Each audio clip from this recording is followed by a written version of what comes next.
ओम शांति। 24 जून 2020। मुरली का सार। आप आत्माएं जब स्वच्छ बनो तब यह संसार सुखदाई बने। दुखों का कारण 5 विकारों के वशीभूत होकर किए गए कर्म। मातेश्वरी जी के अनमोल महावाक्य। गीत। जाने ना नजर पहचाने जिगर। अपने बेहद बाप की महिमा सुनी। कॉमन मनुष्य की ऐसी महिमा नहीं हो सकती है। यह उसी एक की महिमा है जो इस महिमा का अधिकारी है, क्योंकि उनकी महिमा उनके कर्तव्य अनुसार गाई जाती है। उनका कर्तव्य सब मनुष्य आत्माओं से महान है, क्योंकि सभी मनुष्य आत्माओं के लिए ही उनका कर्तव्य है। तो सबसे ऊंचा हो गया ना, क्योंकि सबके लिए सबका सद्गति दाता एक है। ऐसे नहीं कहेंगे कि थोड़ों की गति सद्गति की, वह है स्वर्ग का गति सद्गति दाता। तो सबकी अथॉरिटी हो गई ना। वैसे भी कॉमन तरह से देखा जाए तो महिमा तब ही होती है जब कोई कर्तव्य करता है। जिन्होंने कुछ ना कुछ थोड़ा बहुत ऐसा काम किया है तो उनकी देखो महिमा है। तो बाप की भी जो महिमा है कि वह ऊंचे ते ऊंचा है, तो जरूर उसने यहाँ आ करके महान कर्तव्य किया है। और वो हमारे लिए मनुष्य सृष्टि के लिए महान ऊंच कर्तव्य किया, क्योंकि इस सृष्टि का हर्ता कर्ता उसे कहा जाता है। तो उसने आ करके मनुष्य सृष्टि को ऊंच बनाया है, प्रकृति सहित सबको परिवर्तन में लाया है। लेकिन किस युक्ति से लाया है, वह बैठ करके समझाते हैं। क्योंकि ऐसे नहीं है पहले मनुष्य आत्मा को चेंज लाने से, फिर आत्मा के बल से, अपने कर्म के बल से, फिर यह सब प्रकृति तत्व आदि पर भी उनका बल काम करता है। लेकिन बनाने वाला तो वह हो गया ना। इसलिए बनाने वाला वो, परंतु बनाते कैसे हैं? जब तक मनुष्य आत्मा ऊंची ना बने तब तक आत्मा के आधार से शरीर, प्रकृति तत्व आदि यह सभी नंबरवार उसी ताकत में आते हैं। उससे फिर सारी सृष्टि हरी भरी सुखदाई बनती है। तो मनुष्य सृष्टि को सुखदाई बनाने वाला बाप जानता है कि मनुष्य सृष्टि सुखदाई कैसे बनेगी। जब तक आत्माएं स्वच्छ नहीं बनी हैं तब तक संसार सुखदाई नहीं हो सकता है। इसलिए वो आ करके पहले पहले आत्माओं को ही स्वच्छ बनाते हैं। अभी आत्मा को इम्प्यूरिटी, अस्वच्छता लगी है। पहले उस इम्प्यूरिटी को निकालना है, फिर आत्मा के बल से हर चीज से उनकी तमो प्रधानता बदल करके सतो प्रधानता होगी, जिसको कहेंगे कि सभी गोल्डन एजेड में आ जाते हैं। तो यह तत्व आदि सब गोल्डन एजेड स्टेज में आ जाते हैं, परंतु पहले आत्मा की स्टेज बदलती है। तो आत्माओं को बदलाने वाला अर्थात आत्माओं को प्यूरिफाइड बनाने वाला फिर अथॉरिटी वो हो गया। तुम देखते हो ना कि अभी दुनिया बदलती जा रही है। पहले तो अपने को बदलना है। जब हम अपने को बदलेंगे तब उसके आधार से दुनिया बदलेगी। अगर अभी तक हमारे में फर्क नहीं आया है, अपने को ही नहीं बदला है, तो फिर दुनिया कैसे बदलेगी? इसलिए अपनी जांच रोज करो। जैसे पोतामेल रखने वाले रात को अपना खाता देखते हैं ना कि आज क्या जमा हुआ। सब अपना हिसाब रखते हैं। तो यह भी अपना पोतामेल रखना है कि सारे दिन में हमारा कितना फायदा रहा, कितना नुकसान रहा। अगर नुकसान में कुछ ज़्यादा गया तो फिर दूसरे दिन के लिए फिर खबरदार रहना है। इसी तरह से अपना अटेंशन रखने से फिर हम फायदे में जाते जाते अपनी जो पोजीशन है उसको पकड़ते चलेंगे। तो ऐसी जांच रखते अपने को बदला हुआ महसूस करना चाहिए। ऐसे नहीं कि हम तो देवता बनेंगे, वह तो पीछे बनेंगे, अभी जैसे हैं वैसे ठीक हैं। नहीं, अभी से वह देवताई संस्कार बनाने हैं। अभी तक जो 5 विकारों के वश संस्कार चलते थे, अभी देखना है कि उन विकारों से हम छूटते जा रहे हैं। हमारे में जो क्रोध आदि था वह निकलता जा रहा है। लोभ या मोह आदि जो था वह सब विकारी संस्कार बदलते जा रहे हैं। अगर बदलते जा रहे हैं, छूटते जा रहे हैं, तो मानो हम बदलते जा रहे हैं। अगर नहीं छूटते हैं तो समझो कि अभी हम बदले नहीं हैं। तो बदलने का फर्क महसूस होना चाहिए, अपने में चेंज आनी चाहिए। ऐसे नहीं कि सारा दिन विकारी खाते में ही चलते रहें, बाकी समझें कि हमने अच्छा कोई दान पुण्य किया, बस नहीं। हमारा जो कर्म का खाता चलता है उसी में हमको संभलना है। हम जो कुछ करते हैं उसमें किसी विकार के वश हो अपना विकर्मी खाता तो नहीं बनाते हैं। इसमें अपने आप को संभालना है, यह सारा पोतामेल रखना है। और सोने से पहले 10-15 मिनट अपने को देखना चाहिए कि सारा दिन हमारा कैसा बीता। कई तो नोट भी करते हैं क्योंकि पिछले पापों का जो सिर पर बोझ है उसे भी मिटाना है। उसके लिए बाप का फरमान है, मुझे याद करो। तो वह भी हमने कितना समय याद में दिया, क्योंकि यह चार्ट रखने से दूसरे दिन के लिए सावधान रहेंगे। ऐसे सावधान रहते रहते फिर सावधान हो जाएंगे, फिर हमारे कर्म अच्छे रहते चलेंगे और फिर ऐसा कोई पाप नहीं होगा। तो पापों से ही तो बचना है ना। हमको इन विकारों ने ही बुरा बनाया है, विकारों के कारण ही हम दुखी हुए हैं। अभी हमें दुख से छूटना है, तो यही मुख्य चीज़ है। भक्ति में भी परमात्मा को हम पुकारते हैं, याद करते हैं। जो भी कुछ यत्न करते हैं वह किस लिए करते हैं? सुख और शांति के लिए करते हैं ना। तो उसकी यह प्रैक्टिकल प्रैक्टिस अभी कराई जाती है। यह प्रैक्टिकल करने की कॉलेज है। इसकी प्रैक्टिस करने से हम स्वच्छ अथवा पवित्र बनते जाएंगे। फिर हमारा जो आदि सनातन पवित्र प्रवृत्ति का लक्ष्य है वो हम पा लेंगे। जैसे कोई डॉक्टर बनने के लिए डॉक्टरी कॉलेज में जाएगा तो डॉक्टरी प्रैक्टिस से डॉक्टर बनता जाएगा।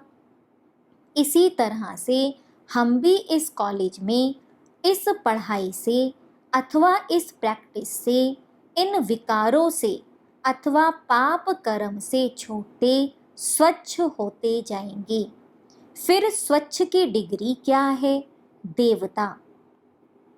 यह देवताएं तो गाए हुए हैं ना, उनकी महिमा है सर्वगुण संपन्न, 16 कला संपूर्ण, संपूर्ण निर्विकारी। तो ऐसे कैसे बनेंगे? ऐसे नहीं हम तो बने बनाए हैं, नहीं, बनना है क्योंकि हम ही बिगड़े हैं, हमको ही बनना है। ऐसे नहीं देवताओं की कोई दूसरी दुनिया है, हम मनुष्य ही देवता बनने हैं। वह देवता ही गिरे हैं, अब फिर चढ़ना है। लेकिन चढ़ने का ढंग बाप सिखला रहे हैं। अभी उनके साथ हमें अपना रिलेशन जोड़ना है। अभी बाप ने आकर के रोशनी दी है। आखिर तुम मेरे हो, अभी मेरे हो करके कैसे रहो। जैसे लौकिक में बाप बच्चों का, बच्चा बाप का कैसे होकर रहता है, ऐसे तुम तन मन धन से मेरे हो करके चलो। कैसे चलो? उसका आदर्श यह बाबा है। जिसके तन में आता है वह अपना तन मन धन सब उनके हवाले कर उनका हो करके चल रहे हैं। ऐसे फॉलो फादर। इसमें और कुछ पूछने की और मूंझने की बात नहीं है। सीधी साफ बात है। तो अभी चलते रहो। ऐसे नहीं सुनो बहुत और धारण करो थोड़ा। नहीं, सुनो थोड़ा, धारण करो बहुत। जो सुनते हो उसको प्रैक्टिकल में कैसे लाएं, उसका पूरा ख्याल रखते रहो। अपनी प्रैक्टिस को आगे बढ़ाते रहो। ऐसे नहीं सुनते रहें। नहीं, आज जो सुना उसको अगर कोई प्रैक्टिकल में लाए, बस हम आज से उसी स्टेज में चलेंगे। विकारों के वश होकर कोई ऐसा काम नहीं करेंगे और अपनी ऐसी दिनचर्या बनाएंगे, अपना ऐसा चार्ट रखेंगे। अगर इसको कोई प्रैक्टिकल प्रैक्टिस में लाए तो देखो क्या हो जाएगा। तो अभी जो कहा ना उसको प्रैक्टिकल में लाना। जो कहते हो, जो सुनते हो वह करो बस। दूसरी बात नहीं, सिर्फ करने के ऊपर जोर दो। समझा? जैसे बाप और दादा दोनों को अच्छी तरह से जानते हो ना, ऐसे अब फॉलो करो। ऐसे फॉलो करने वाले जो सपूत बच्चे हैं अथवा मीठे मीठे बच्चे हैं, ऐसे बच्चों प्रति याद प्यार और गुड मॉर्निंग। दूसरी मुरली 1957। गीत मेरा छोटा सा देखो ये संसार है। यह गीत किस समय का गाया हुआ है? क्योंकि इस संगम समय ही हम ब्राह्मण कुल का यह छोटा सा संसार है। यह हमारा कौन सा परिवार है, वह नंबरवार बतलाते हैं। हम परमपिता परमात्मा शिव के पोतरे हैं। ब्रह्मा सरस्वती की मुख संतान हैं और विष्णु शंकर हमारे ताया जी हैं और हम आपस में सभी भाई बहन ठहरे। यह है अपना छोटा सा संसार। इनके आगे और संबंध रचा ही नहीं है। इसी समय का इतना ही संबंध कहेंगे। देखो हमारा संबंध कितना बड़ी अथॉरिटी से है। हमारा ग्रैंड पप्पा है शिव। उनका नाम कितना भारी है। वो सारी मनुष्य सृष्टि का बीज रूप है। सर्व आत्माओं का कल्याणकारी होने कारण उनको कहा जाता है हर हर भोलानाथ शिव महादेव। वो सारी सृष्टि का दुख हरता सुख करता है। उस द्वारा हमें सुख शांति पवित्रता का बड़ा हक मिलता है। शांति में फिर कोई कर्म बंधन का हिसाब किताब नहीं रहता। परंतु यह दोनों वस्तु पवित्रता के आधार पर रखते हैं। जब तक पिता की परवरिश का पूर्ण वर्षा लें, पिता से सर्टिफिकेट नहीं मिला है, तब तक वो वर्षा मिल नहीं सकता। देखो ब्रह्मा के ऊपर कितना बड़ा काम है। मलिच्छ 5 विकारों में मैली अपवित्र आत्माओं को गुलगुल बनाते हैं। जिस अलौकिक कार्य का उजूरा फिर सत्युग का पहला नंबर श्री कृष्ण पद मिलता है। अब देखो उस पिता के साथ तुम्हारा कैसा संबंध है, तो कितना बेफिक्र और खुश होना चाहिए। अब हर एक अपने दिल से पूछे, हम उनके पूर्ण रीति हो चुके हैं। सोचना चाहिए कि जब परमात्मा बाप आया है तो उनसे हम कंप्लीट वर्षा ले लेवें। स्टूडेंट का काम है संपूर्ण पुरुषार्थ कर स्कॉलरशिप लेना, तो हम पहला नंबर लॉटरी क्यों ना विन करें। वह है विजय माला में पिरोया जाना। बाकी कोई है जो 2 लड्डू पकड़कर बैठे हैं, यहाँ का भी हद का सुख लूं और वहाँ भी वैकुंठ में कुछ ना कुछ सुख ले लेंगे। ऐसे विचारवान को मध्यम और कनिष्ठ पुरुषार्थी कहेंगे, ना कि सर्वोत्तम पुरुषार्थी। जब बाप देने में आनाकानी नहीं करता तो लेने वाले क्यों करते हैं। जब गुरु नानक ने कहा परमात्मा तो दाता है, समर्थ है, मगर आत्माओं को लेने की भी ताकत नहीं। कहावत है देंदा दे लेंदा थक पावे, अर्थात देने वाला देता है लेकिन लेने वाला थक जाता है। आपके दिल में आता होगा, हम क्यों नहीं चाहेंगे कि हम भी यह पद पाएं, परंतु देखो बाबा कितनी मेहनत करता है, फिर भी माया कितना विघ्न डालती है। क्यों? अब माया का राज्य समाप्त होने वाला है। अब माया ने सारा साल निकाल दिया है, तब ही परमात्मा आता है। उसमें सब रस समाया हुआ है, उनसे सभी संबंधों की रसना मिलती है। तब ही त्वमेव माताश्च पिता आदि यह महिमा उस परमात्मा की गाई हुई है। तो बलिहारी इस समय की है जो ऐसा संबंध हुआ है। तो परमात्मा के साथ इतना संपूर्ण संबंध जोड़ना है जो 21 जन्मों के लिए सुख प्राप्त हो जाए। यह है पुरुषार्थ की सिद्धि। परंतु 21 जन्म का नाम सुन ठंडे मत पड़ जाना। ऐसे नहीं सोचना कि 21 जन्मों के लिए इतना इस समय पुरुषार्थ भी करें, फिर भी 21 जन्मों के बाद गिरना ही है, तो सिद्धि क्या हुई। परंतु ड्रामा के अंदर आत्माओं की जितनी सर्वोत्तम सिद्धि मुकर्रर है वो तो मिलेगी ना। बाप आकर के हमें संपूर्ण स्टेज पर पहुंचा देता है, परंतु हम बच्चे बाबा को भूल जाते हैं तो जरूर गिरेंगे। इसमें बाप का कोई दोष नहीं है। अब कमी हुई तो हम बच्चों की। सत्युग त्रेता का सारा सुख इस जन्म के पुरुषार्थ पर आधार रखता है, तो क्यों ना संपूर्ण पुरुषार्थ कर अपना सर्वोत्तम पार्ट बजाएं।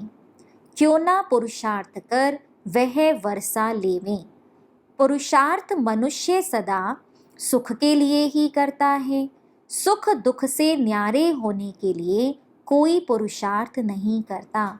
वो तो ड्रामा के अंत में परमात्मा आए, सभी आत्माओं को सजा दे, पवित्र बनाए, पाठ से मुक्त करेंगे। यह तो परमात्मा का कार्य है। वो अपने मुकर्रर समय पर आपे ही आकर बताता है। अब जब आत्माओं को फिर भी पाठ में आना ही पड़ेगा तो क्यों ना सर्वोत्तम पाठ बजाएं। अच्छा, मीठे मीठे बच्चों प्रति माँ का याद प्यार। ओम शांति। वरदान। बाबा शब्द की स्मृति से कारण को निवारण में परिवर्तन करने वाले सदा अचल अडोल भव। कोई भी परिस्थिति जो भल हलचल वाली हो, लेकिन बाबा कहा और अचल बने। जब परिस्थितियों के चिंतन में चले जाते हो तो मुश्किल का अनुभव होता है। अगर कारण के बजाय निवारण में चले जाओ तो कारण ही निवारण बन जाए, क्योंकि मास्टर सर्वशक्तिवान ब्राह्मणों के आगे परिस्थितियां चींटी समान भी नहीं। सिर्फ क्या हुआ, क्यों हुआ, यह सोचने के बजाय जो हुआ उसमें कल्याण भरा हुआ है, सेवा समाई हुई है। भल रूप सरकमस्टांस का हो, लेकिन समाई सेवा है। इस रूप से देखेंगे तो सदा अचल अडोल रहेंगे। स्लोगन: एक बाप के प्रभाव में रहने वाले किसी भी आत्मा के प्रभाव में आ नहीं सकते। ओम शांति।